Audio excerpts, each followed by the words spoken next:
Hi, this is Scott Garibay, and today we are going to talk about Star Trek Adventures Warp Onyx campaign, continuing the tales of security crewman Archibald, and today we're going to talk about the Chargle. All right, so at this point, security crewman Archibald remembers that Dr. Phlox has told him how he can find Eustace. So Eustace is he's a 15-year-old human boy. His mother was an important leader among the Mars miners, and she sent him to live with his father on Saturn, right?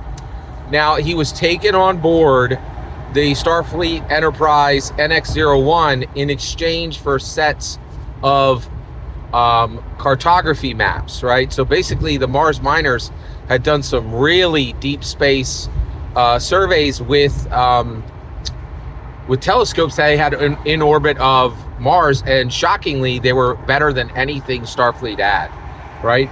But also, Starfleet right now is using charts from the Vulcans, right? And so they got these because they wanted a backup, because there's been a little friction with the Vulcans, right? So Eustace is this boy who's caught in the middle, right? And security crewman Archibald literally picked him up from Mars, and Eustace was like, I don't want to go. I want to stay right here on Mars. Please don't make me go. And he did his job as security. He brought him on board, and they began the trip to Saturn. Well, shortly after Eustace was picked up, Eustace went missing on the ship, right? So Archibald did an investigation and talked to Dr. Phlox and some other people, and they said, we know what happened. Like, this kid he's been living on Mars his entire life. He knows how to hide from scans. So he's still on the ship, and he's hiding from our scanners on the ship, using his knowledge as a miner. That's a miner who digs rocks, not a miner who's underage, to hide from us, right? And so at this point, Archibald says, okay, I got it, right? And so then they get to the Saturn point in their journey, and they need to drop Eustace off, but he's still missing, right? And they couldn't find him, and they just kept going on. So there's this lost, young adult on Starfleet NX-01, right? They can't find him. It's been going on for weeks, right? So finally, security crewman Archibald's like, I got to solve this problem. So he goes to talk to Dr. Phlox, and Dr. Phlox is like, I have the solution, and we'll do it tomorrow. So this is tomorrow, right? So they reach the point where Dr. Phlox is going to give them the solution. So Archibald goes to, player character Archibald, played by the gold player, goes to he goes to sickbay, and he sees Dr. Phlox, and Dr. Phlox says, okay, listen, I'm going to show you how to find Eustace, but I need to show you a secret in order to do it. Please don't get angry. So he takes him down into the bowels of the Enterprise NX-01 into a cargo bay, right? And he kind of walks through this maze-like collection of boxes, and then he turns on the lights, and there's this creature. And this creature is as big as a tiger, right?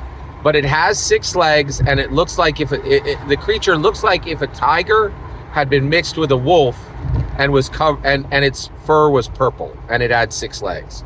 And Dr. Phlox says, this is the Chargle, right? And he says, so when we were on Ellison Science Station, all those drug dealers had a ton of money coming in, and they had this extraterrestrial predator brought in from the stars, right? And we don't know if they were just bawling out and spending their money, and they wanted this predator to enjoy, or just enjoy having a weird predator, right? Or if they were bringing it in to actually to use as like a threat to people that they were trying to strong arm. Either way, this poor creature was brought to Ellison Science Station, brought by the drug dealers, right?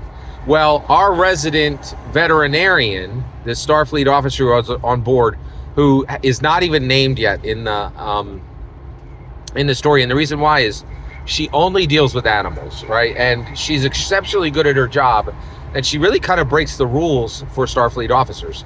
Starfleet officers are able to communicate, they're able to do reports. This person is absolutely terrible with any type of humanoid communication. She only communicates with animals, but she's so spectacular, she's kept on, and her officership is essentially attached to her because she's really completely non-communicative with any type of humanoids, right? And so nobody's ever talked to her because nobody ever gets to talk to her. The only people she ever deals with, the only living creatures she ever deals with are the animals on board, right?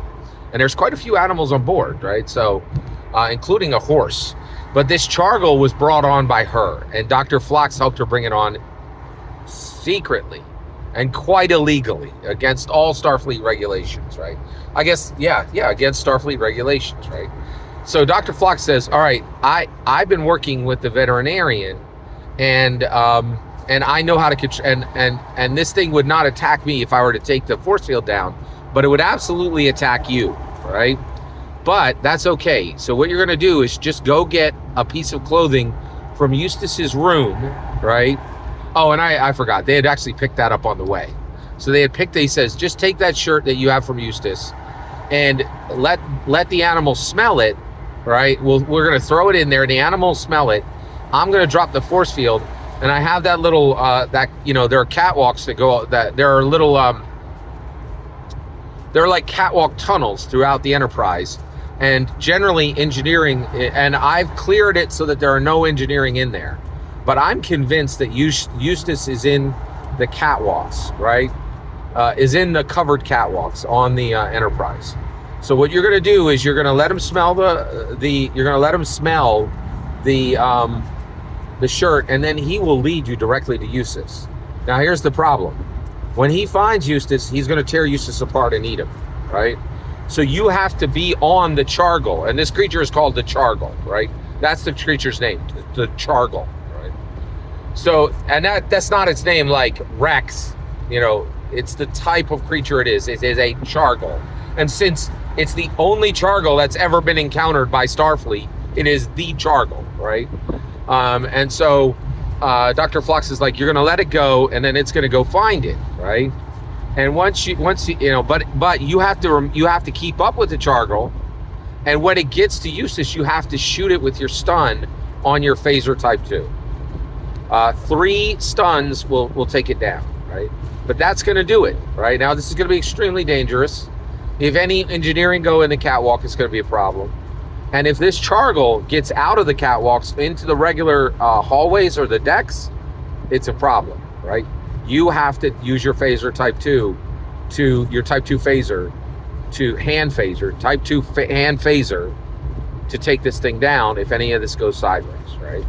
Now, first of all, I set this whole thing up as the dungeon master, and I'm like, let's do it, man. Like, here we go, right?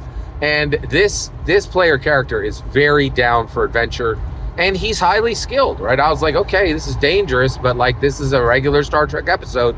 This is gonna go down. I was shocked. Security crewman Archibald, the player character, like, nope, I ain't doing that. That is way too dangerous. It could kill a crewman. It could kill Eustace. It could kill me. Really, he's like that's way too dangerous. and he said, thank you, Dr. Phlox. This is a solution. This actually would find Eustace, but it's just too dangerous, right? And I can't do it, right? And I love how we play these tabletop role-playing games, and there are so many ways the story can go, right? The dice can take the story in a different direction. We can be inspired and can go in a different direction. But I cannot tell you how fascinating it is to have an incredibly skilled Dragon Master who is playing their player character and just locking it down and like really shocking you by embodying this other identity. And it's really exciting and it's beautiful. And that was the end of that entire scene. The other thing I want to tell you is this Star Trek Adventures thing. Every scene fits in a bucket, right? Because it feels like the show. It really feels like the show, right? And so that's what happened next in the story of security crewman Archibald. It had a very like anticlimactic ending, but I also love how Like, the story really feels genuine and real and shocking and special and valuable and inspiring and beautiful, right? And it's a beautiful thing that I get to share it with you, in my humble opinion. In fact, every single word you just heard is my humble opinion. The important part is when I get to hear your humble opinion. When you get in the comments and send your traffic, please consider subscribing, and have a fetch millennium.